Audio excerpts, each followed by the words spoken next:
What's up, everybody? How y'all doing? We are back with some Pacific Drive, heading into this dangerous area here, just so we can get on with the main story, quote unquote. I'm just not sure how I would describe this game if I'd go, well, it kind of has a story, it kind of doesn't.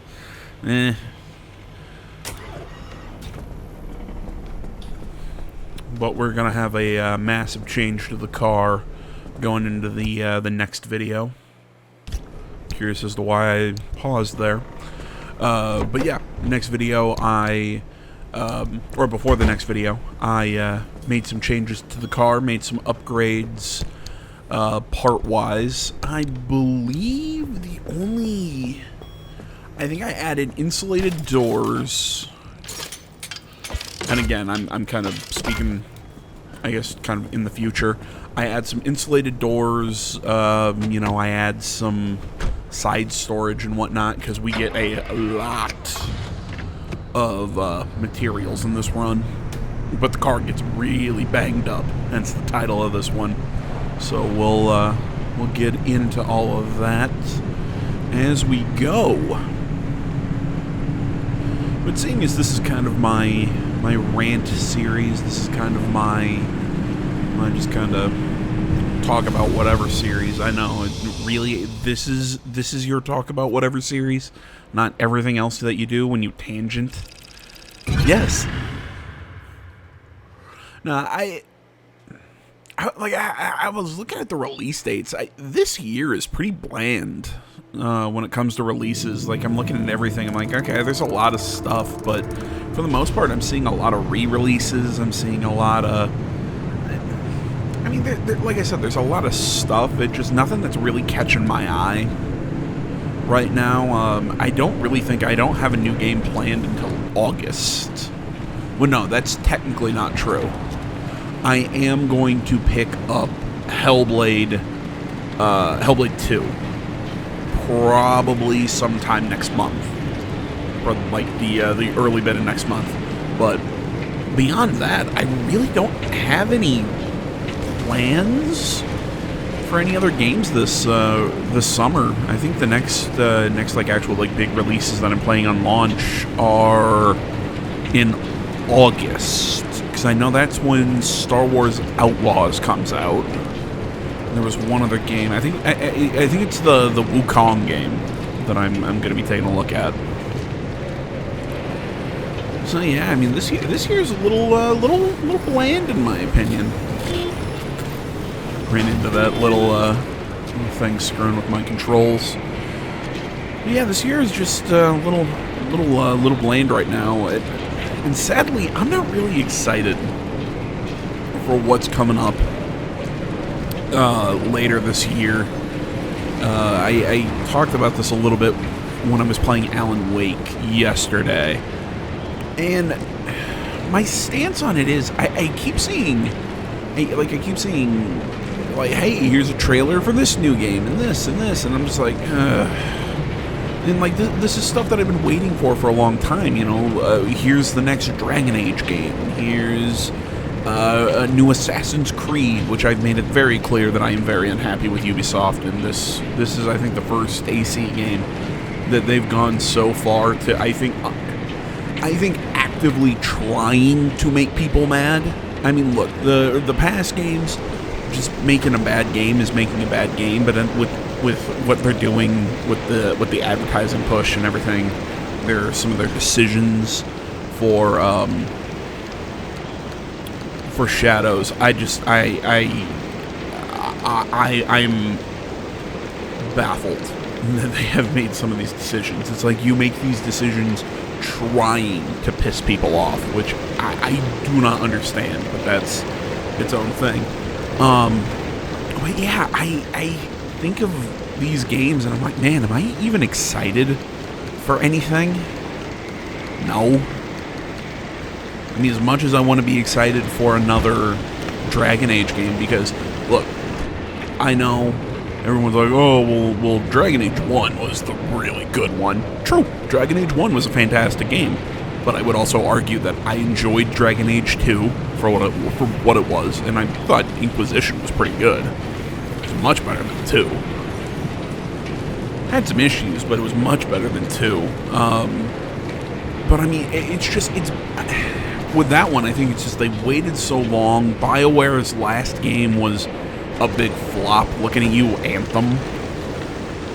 Look, I get it why a company would want to get into the whole live service game. That's the big thing nowadays. I get it. It's a way to monetize games beyond launch, or at least that's the theory, even though my stance on it is, well, yeah, you can monetize it for a long time post-launch if they're good. Why do you think fucking Fortnite makes so much money? Dog shit as I think Fortnite is. I say that. I really don't know if you call Fortnite a good shooter or not. I really just have no interest in playing it. I mean, I've played a little Apex. I've played a little PUBG. Just, I don't know. I mean, those games just kind of lose me after a while. Hell, the last live service game that I played that I actually kind of got into was Helldivers. And even then, I still really haven't been drawn back into that game for a little bit. I just got busy with other stuff, and I just haven't really been drawn back into it. So, I don't know, man. I just sit here and go, I'm really just not excited for a lot of stuff. It's like, ooh, here's a new trailer. And I'm like, I just don't care. I will say I am. Give me a new trailer for Death Stranding 2. That'd get me excited, and give me more trailers, which I think there was a new trailer, and I've got to check out the new trailer for, oh my god, Monster Hunter Wilds, because, oh my god, Monster Hunter World was so fucking good. There was just something about that game. I remember playing the demo. I think I played the demo on the channel, and I just said, it's not for me, or whatever, and then I picked it up again, like, well after long. I think I picked it up, for the first time after Iceborne came out. And, like, I'm not even talking, Iceborne wasn't even new. Iceborne was old. I think I picked up Monster Hunter World and Iceborne on sale. And I played them, and I don't know what about it just, really clicked with me. Oh my god, I fell in love with it. So I am super excited for Wilds. I played the other one, the one that first came out on Switch. It's made its way to PS5. I've got to try it on PS5 and see if I like it more. Because my problem on Switch, I don't know, there was, I think, something weird with the frame rate that it made my eyes hurt. It was physically hard for me to play the game. Like, I'm like, there's something here. I mean, like, I like the setting, I like the world. It reminded me the game Wild Hearts that came out. If anybody wants to play knockoff Monster Hunter. Which, you know what? That's another game that I've got to go back and try again, because that game was actually pretty fun. I mean, again, it was rip-off Monster Hunter, but it was a lot of fun. Yeah, I don't know, man. I just... Back to my point, or whatever point it is, I want to get excited about something, but, man, this year, I think so sorry for this crass comment, but I think 2024 kind of blew its load early. I mean, we had some good stuff. In my opinion, I still think the best game this year has been Unicorn Overlord. Holy crap, that game is good. And I did not expect that game. I mean, that game came out of nowhere to me. Like, I had not heard that Vanillaware was working on it, and I think I saw somebody playing the demo.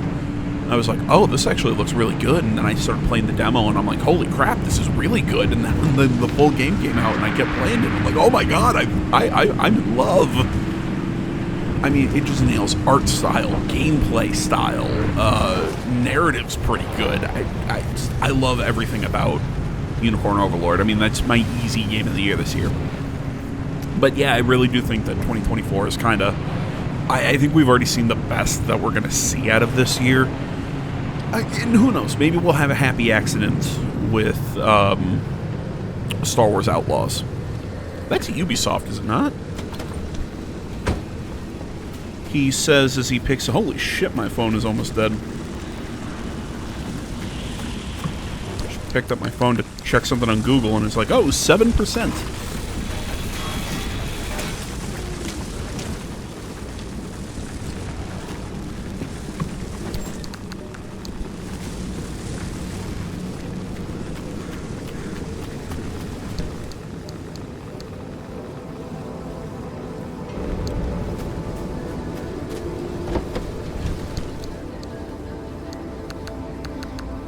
Okay.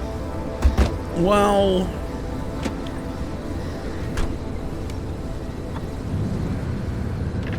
Okay, you know what?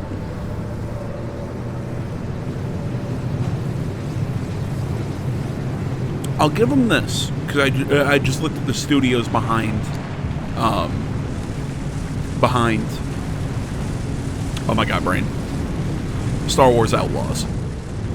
It's going to be massive entertainment with Ubisoft Publishing.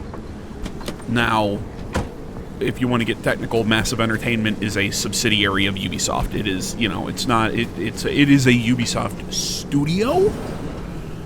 But looking at the games that they have been responsible for, they were responsible for The Division, which, in both of the Division games, which, okay, while not necessarily bangers, I think of some of the most recent Ubisoft stuff. I think it's some of the better Ubisoft stuff that has come out in the recent years. So, you know what? I haven't actually seen gameplay for Outlaws, now that I think about it. I think, from what I can think of, it's going to be a third-person RPG, so... I mean, maybe we'll at least get a good controlling game. And if they can keep the political stuff at least kind of tamped down, I really think that we could have something decent. There you go. There's my hope. My hope that Star Wars Outlaws doesn't completely suck. Although, I guess I should have no hope for anything Star Wars related after The Acolyte. Yes, well, okay. I was about to say, yes, I've seen episode 3. That's not true. But I have listened to Heel versus Babyface's breakdown, which is hysterical. I've heard, I believe, Disparu's breakdown. I've heard that one. And, EFAPS. They did a reaction one to it as well. So, those are generally my channels for that stuff. And, you want to say, oh, well, they're all going to be negative to it. Yeah, but I can see exactly why they're negative to it. Because everything I've seen out of it is garbage. So I don't, I don't feel bad. But, yeah, from what I've seen, episode 3 is, oh, boy. I guess I just don't even understand what the point of that show is. Like, ooh, we're in the High Republic, and we're all that. And I'm like, oh, cool. So essentially, you heard the concept of warrior monks for the Jedi, and went, okay, we know what this is, and we're making a Shaolin Kung Fu movie. Well, that's not what the Jedi have ever been. Like, I'm trying to think, when have I ever seen a Jedi do karate? And I get it. Oh, well, the opening scene is Carrie-Anne Moss. It's Trinity. Yeah, we gotta have her do Matrix fighting. But A, it wasn't only her, and B, this is boring. Like, do they not have the money to show all the lightsabers? Are they trying to save money there? I just do not get what the hell they're trying to do. I mean, then they can't write. Sorry, I just bumped my mic stand there. But yeah, they can't write. I thought that rock was a house. And before somebody's like, oh, what do you mean they can't write? I think the biggest example, I mean, there are tons of little examples. The dialogue, I think, of what I've seen has been just trash. The story makes no sense. It's, oh, well, we're making a mystery, we're doing like a murder mystery in Star Wars. Like, well, no, you're not, because we know who the murderer was at the very beginning. We find out that they're identical twins in the very first episode. Who cares? It's not a murder mystery. You told me who did it. And I think you could do a murder mystery, set it in someone like the lower city of Coruscant. You essentially do... I think I've heard somebody say, I can't remember on what show it was. It wasn't any of the ones I mentioned before. But, at this point, what you would do with Star Wars is you would take other genres and put them into the Star Wars genre. Again, kind of thinking like Mandalorian or the Book of Jango Fett were kind of like Westerns. So, okay, then, well, I guess I would call the Mandalorian more of a Western where, it was like a pulp Western where you kind of have the enemy of the week. It's like, what's the bounty hunter going to go after today? Sort of thing. I think the Book of Jango Fett tried to be a crime drama, kind of like how She-Hulk tried to be a legal procedural, except the writers knew nothing about the law, and it was terrible. It's almost like if you want to write these procedurals, you have to actually, know something about it. No, I think I heard somebody kind of describe it like, I would watch Law & Order set in the Star Wars universe. I'd watch that. Like how their system of justice works, and maybe you team a hopeful young Jedi a newly minted Jedi Knight who believes in the Order and peace and goodness and all that. Well, you team them up with like a grizzled detective in lower city Coruscant, and he, the bright young detective has to come face to face with all of the I don't know, the gray of life and everything. That's a horribly, what's the term I'm looking for here? That's a cliched idea, but hell, it's better than what we've been seeing out of Star Wars for the past while. Oh, okay, I was about to scream if I did not open the inside of that trunk. But yeah, I mean, I think that's a whole hell of a lot better than what we've been seeing out of Star Wars in the past while.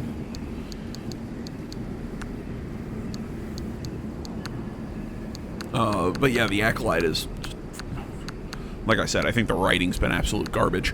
But I think the biggest example of why the writing has been garbage was the very end of the first episode, where knockoff Kylo Ren looks at I'm getting the twins' names flipped around. Yeah, whatever. I don't remember, and I don't really care enough to remember. But the one who's the trainee of the Sith or whatever, and I've seen people going, "Oh my gosh, well, what if she's not a Sith, or maybe she's not like a Sith apprentice, but she's kind of like." Essentially, they said that she's not a Sith apprentice because, I mean, Darth Maul was an apprentice. Well, yes, Darth Maul was an official apprentice to Dooku. Well, was he? I'm sorry if I'm going to go off on a tangent here, because the rule of two was established, but we also know that Dooku always was kind of playing games and training assassins in the Force, and I'm trying to think, but I'm pretty sure that Maul was a Darth. He was a legitimate trainee to Dooku, even though I would argue the rule of two would kind of be broken there because you saw Sidious, but I guess because Sidious was completely hidden at that time, Dooku would have like an official trainee, even though he also had Asajj Ventress and others, and eventually Savage Opress. Yes, I'm bringing in Clone Wars because as much as Dave Filoni has sucked it up in recent years, I still like Clone Wars. I will still defend Clone Wars. I've heard Rebels is decent. I've not watched it, so I could not actually make a comment there, but I liked I very much enjoyed. Very much enjoyed Clone Wars. Where was I going with this? I think it was something about the rule of two. Oh yeah. People were like, "Oh, what if they're, well, she's not really like a true apprentice. She's something else." And I'm sitting there going, well, "Okay, so you're saying that maybe they're breaking the rule of two, and that, she's essentially taking the place of Asajj Ventress, except nobody's actually mentioning Asajj Ventress, or again, the rule of two, who's saying all of this." So it makes me wonder, I'm not saying I'm the biggest Star Wars fan ever. I'm not saying I know everything about Star Wars. That's why I'm sitting here kind of asking questions exactly. How did Darth Maul's apprenticeship under Dooku work exactly? But even then, I still have some base knowledge. So it just frustrates me, that I don't know where I'm going with this. Just that people talking about, there are theories about this character, and I'm like, you think too hard. They don't have a plan. But the reason I brought all this up, holy shit, was that stupid-looking person with the mask who looked like a knockoff Kylo Ren, because it's like, Kylo Ren was cool, so we gotta put all of our Sith Lords in helmets. Well, generally, the only time that Sith Lords wore helmets, you had guys from, the video games who wore helmets, like Revan and whatnot, because they had physical deformations and had to wear... oh, wait, no. Oh, my God, I'm trying to remember... KOTOR. Were we... Yes, we were Revan, and Malik was the guy who had the breathing apparatus on. Sidious's master, oh my God, I know his name, and it's not coming to me right now. It's not coming to me. Cannot remember Sidious's master off the top of my head. But, he had to end up wearing, cybernetic enhancement, or, cybernetic assistance, essentially, to keep him alive. That's why a lot of them wear the helmets or wear the whatever. It's not, oh, well, it looks cool. Darth Vader wore his suit to keep him alive. Well, it also kind of tortured him, and it kept him angry, and that's what Sidious wanted, because he's a prick. Because it kind of thought, maybe I can keep controlling him and keep him under his thumb longer so that the apprentice would not kill and take the spot of the master, as is the Sith tradition. I keep getting off my point here, because I wanted to make fun of that stupid line at the very end of the first episode of The Acolyte, where dude in the stupid helmet, he goes, "Jedi cannot be killed by laser or blade." Going on and all this, and you think about it for about all of 2 seconds, and you go, this line is dumb. Because first off, I've seen plenty of Jedi killed by laser. I mean, I get it, this is a prequel to a lot of the other stuff that we've had, but just look at Order 66. A lot of Jedi got overwhelmed by the clone troopers and were shot to death. I mean, being killed by a lightsaber is, I would call being killed by laser. But no matter what, the line of they can't be killed by laser or steel is contradicted within their own fucking episode. Because at the very beginning, Carrie-Anne Moss, which also just shows that she was a really shitty Jedi, because, it's like, ooh, I can only use the Force on one little knife. She uses the Force to stop a knife that's gonna kill this bartender, but then gets killed by another knife that's thrown by the main character, and stabs her in the heart. And I'm looking at that, and everyone's looking at that, going, but wait a minute, but you just said they can't be killed by laser or steel. That doesn't make sense.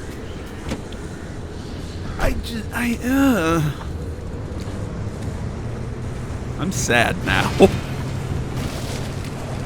But nah, look, I do not expect anything out of Star Wars properties right now, and I expect the same, if not less, out of Ubisoft. So I mean, look, Star Wars Outlaws, I think is most likely going to end up being a pile of crap. But who knows? Maybe we'll hold out some hope. I have talked so much about just random shit and not talked about any of what we are doing in this game. But again, it's just the thing with this game is, as much as I love it, this is a game that I think is really fun to talk about other stuff while you play the game.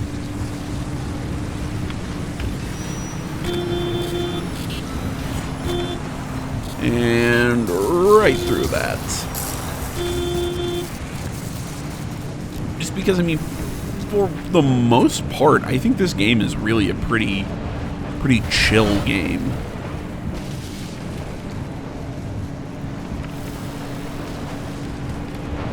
You know, except for moments like this where I'm trying to dodge that storm coming in, but instead I just keep hitting shit.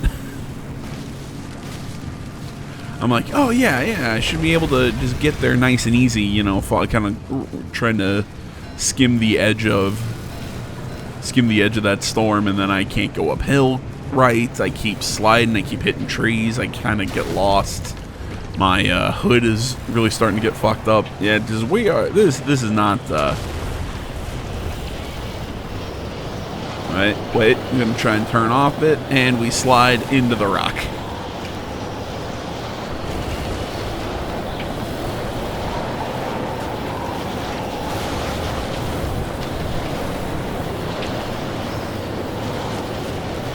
There you go, I do the smart thing, I try and get out of there.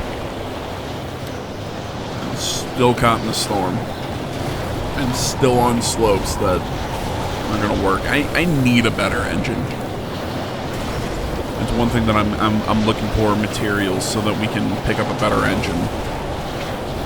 So maybe we can actually like climb hills a little better.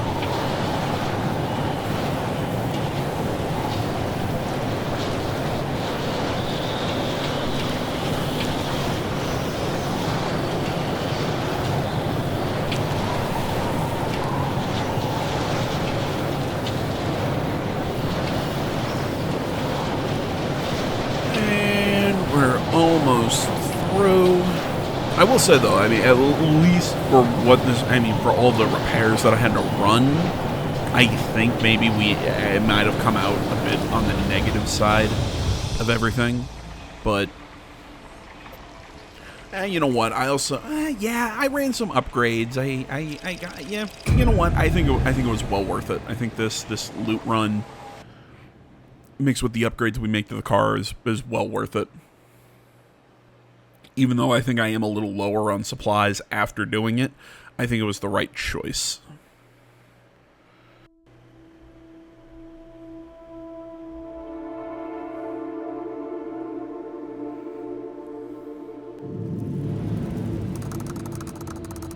And nighttime.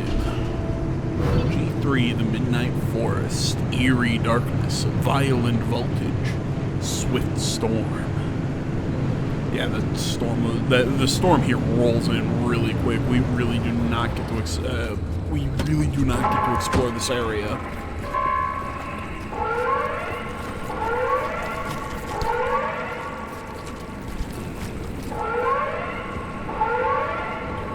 Thing there designed to pop my tires. See, I'm hearing that alarm going up, but I'm not seeing anything on my radar telling me that the storm's incoming.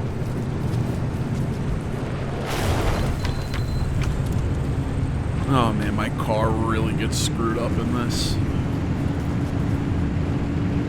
Kind of hurts my feelings. I love my car.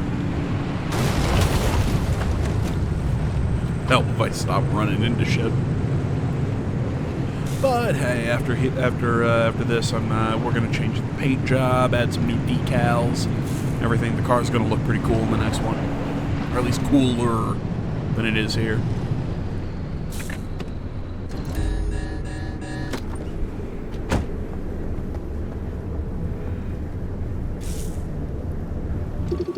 So the headlight's out. We need an electrician's kit to fix it. And because it's nighttime, I want to make sure I've got my... want to make sure I can, you know, see.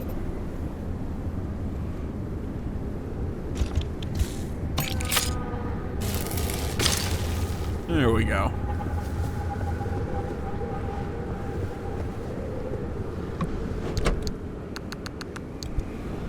Grab what we can out of these trunks. Shitload of flares on that one.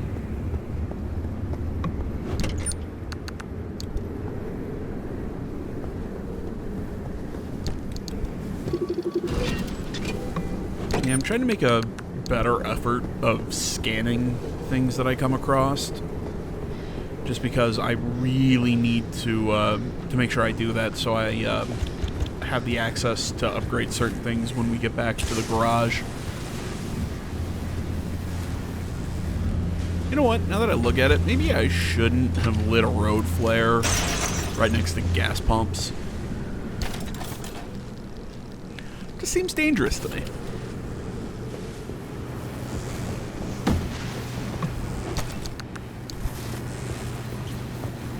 I love opening big chests. And it's like, ooh, what's in here? Some duct tape and a piece of cloth. Awesome. If this was The Last of Us, I would be very happy.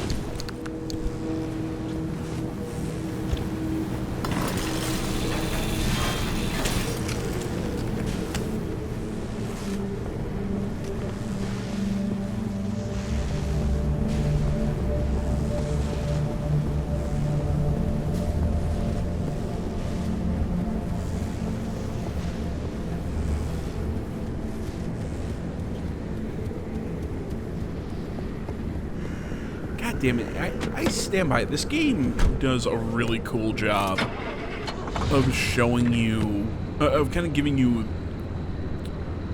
a horror vibe without really being a horror game. Because just with the game just being completely dark, and it's just eerie and creepy, but it's really not that scary. Because you know nothing's gonna jump up at you, nothing's gonna, you know, there's no zombies, as far as I know. And yeah, while our hood's all fucked up, let's drive through some radiation, let's run over some trees. Yeah, that's good.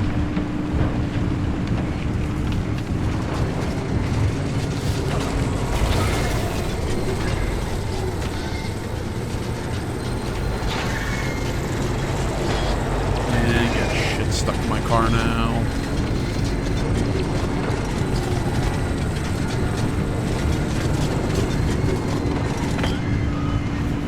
Really, all it is that I want is the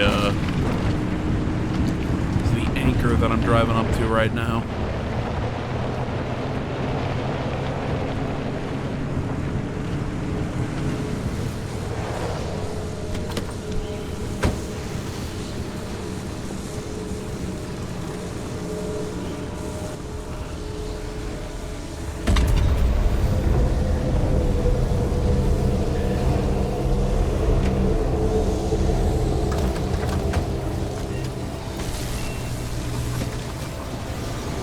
Alright, that's taken care of. Now I just need to get myself a gate out of here.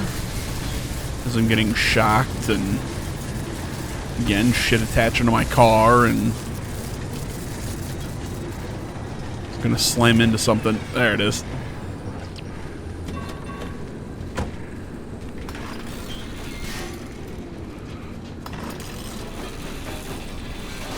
Get back there. Stupid thing trying to run away from me, scrapping it.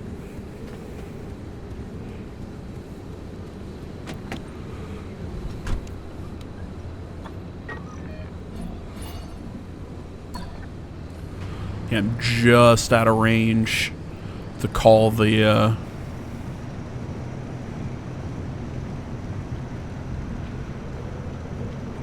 to call in the gate.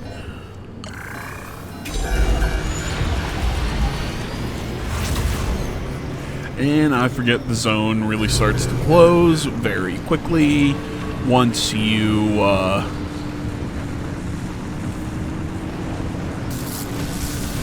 to call it down. So here we go, just taking a bunch of radiation damage.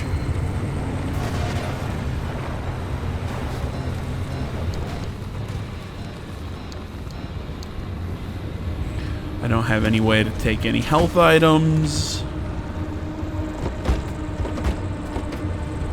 As I'm just sitting here panicking, going, come on, get something.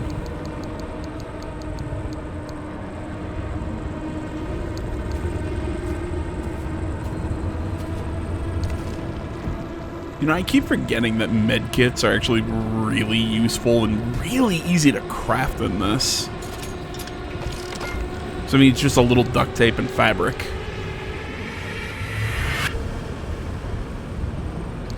And I keep trying to tell him, like, come on, use the medkit.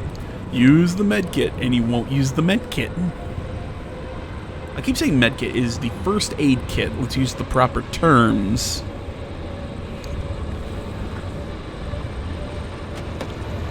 He won't take the damn kits. Now the red section of the map's coming in, which just gives us a shitload of radiation. And I can't get uphill fast enough. Oh boy.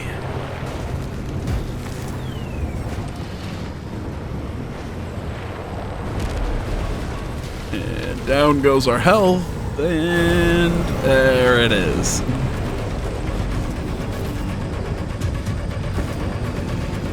And I was just able to see the pop-up saying, hey, press down to use a med kit. First aid kit, shit. I was just able to get the thing activated.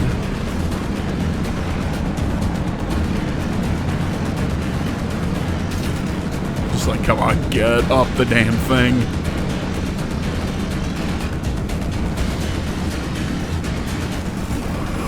I love the effect on the screen. Like, it is really kind of terrifying just trying to get all this. Trying to get everything taken care of as you're trying to get back to the garage.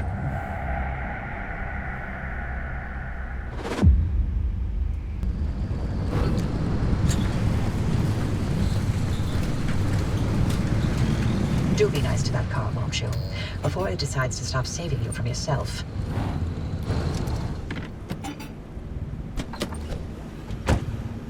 Okay. First aid.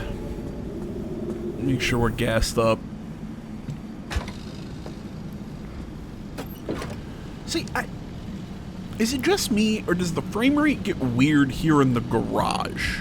But out there, the frame rate isn't that bad. But it just, like, I notice it sputters as we're around here. So I'm looking around, my car's just in shambles.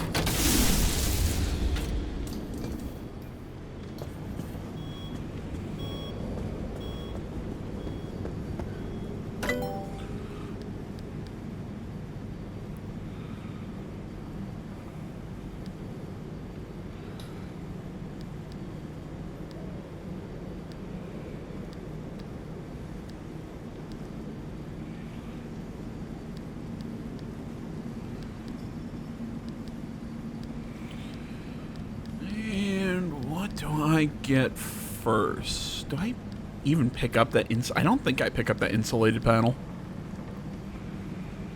Yeah, I need better workbenches before I can craft better tires. There are other things I need before I can craft other stuff. I need unstable energy before I can even get the next level of workbench.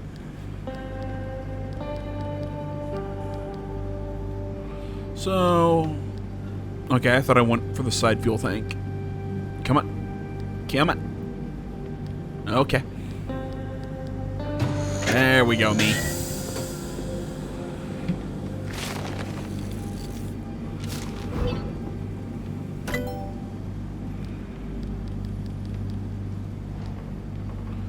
Trunk of the trunk, which would be nice. So right now I'm pretty much just looking for any sort of storage.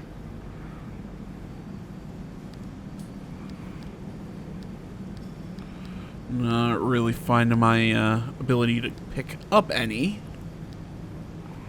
So I think I pick up these, the hydro generator. I'm not sure if I pick up the side battery just because I can.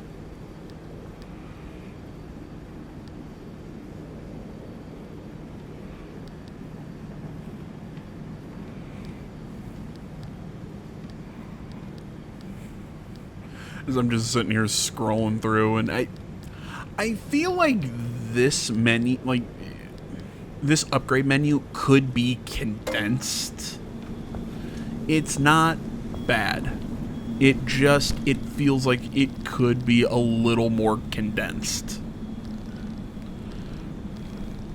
Maybe it's just me who thinks that. Yeah, we're starting to get to that point where I need to start, where I'm really glad that it looks like I'm going to move on to a new chapter or whatever soon, just because we really need to start getting some more advanced resources. We need to get more unstable energies so that we can start getting some of the better crafting, the crafting workbench and whatnot. Make myself a hand vac. That's going to be a new, just, I don't know, just an item I've been meaning to pick up for looting while we're out there. I've run into a few situations where I could use it.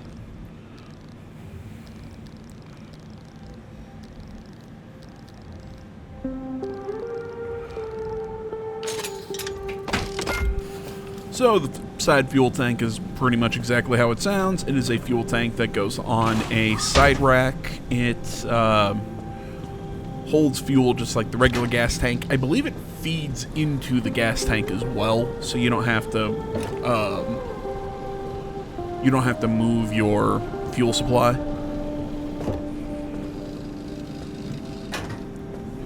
So essentially, I just increased our fuel gauge.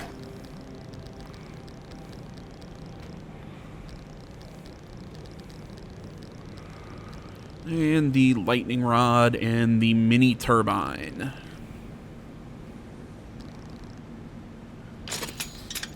Never mind, we're going to go side storage first. The mini turbine, I think, is as you drive, it spins, and that produces energy for you. And the... can't remember what the other one was.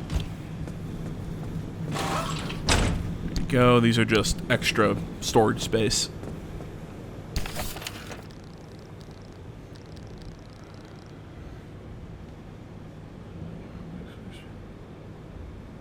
Oh, right. Okay. Yeah, the limb pulse emitter keeps things from sticking to your car, essentially.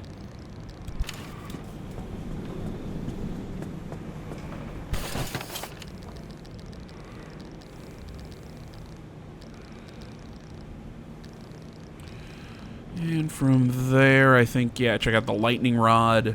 The lightning rod is pretty simple, is as you, if it's thundering out in an area, you get hit with it, it charges the battery. I was thinking that it could be stuck on the top, but no, it has to go on a side rack. And all my side racks are taken up by stuff that I want taken care of. So I guess, you know, the fact that it's a mini turbine makes sense how it would go on the side. So it's going to go in the storage until we need it. And I think I do the same thing with the lightning rod here.